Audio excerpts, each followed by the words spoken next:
Hello and welcome to Hornet Tales. My name is Harry B. Robbins, Jr.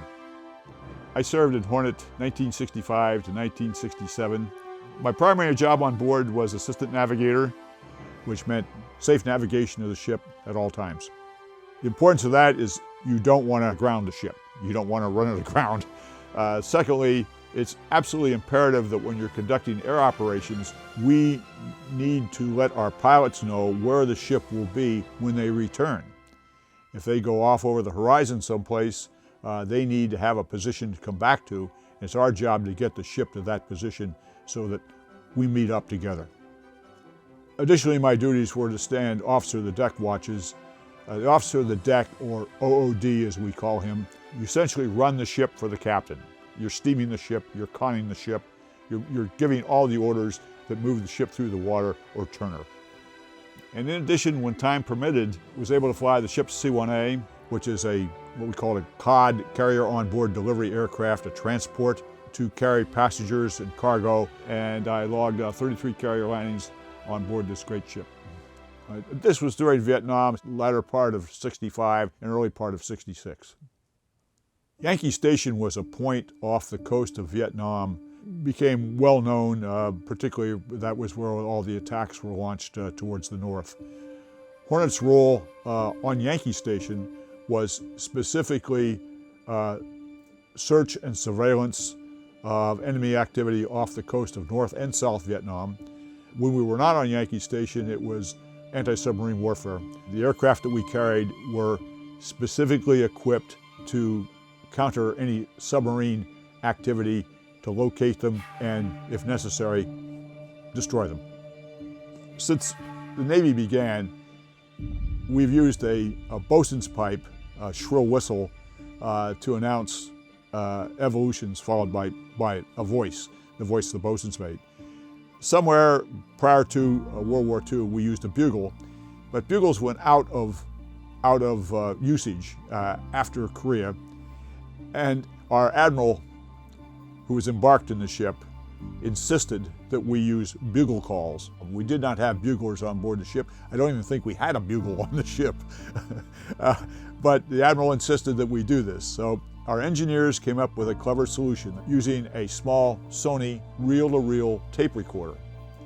And it was affixed to the bulkhead in an angle iron bracket right underneath the announcing system, which is called the 1MC.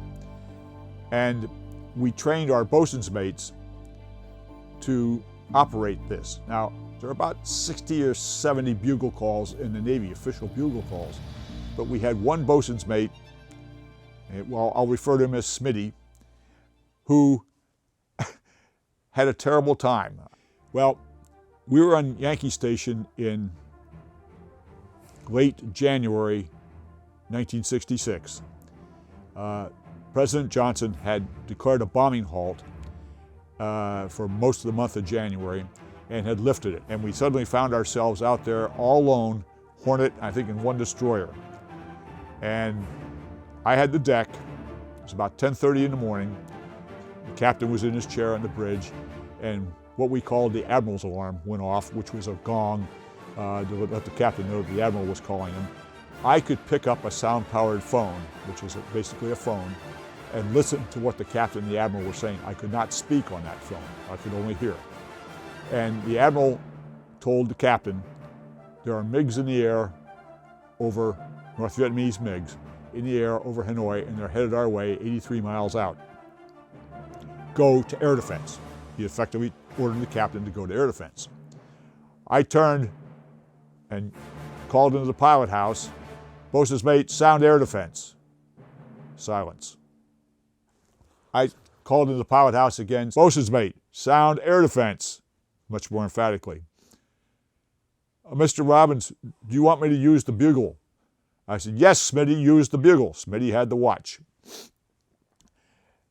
He had set the tape recorder up for the next evolution.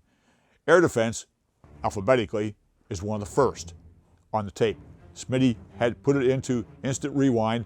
The captain started to jump up and down in the seat because he knew at any instant there was going to be a phone call from the admiral saying, why haven't you gone to air defense? And Smitty's trying to rewind, and he stopped it at what he thought was air defense, and the reel popped off. the tape recorder and went rolling across the pilot house. "Mr. Robbins, do I still need to use the bugle?" "No, damn it, Smitty, sound air defense, forget the bugle." We went to air defense, and all was well. Well, we continued to use the recorder for the rest of the deployment, but the Admiral is not a permanent resident aboard the ship. He left at the end of the deployment, and I never know what happened to the recorder. We think it's someplace on the bottom of the Pacific Ocean, but we're not sure. Thank you all for spending time with us here in Captain's Plot on USS Hornet. I'm Captain Harry B. Robbins, Jr., United States Navy retired Naval Aviator, and thank you for watching Hornet Tales.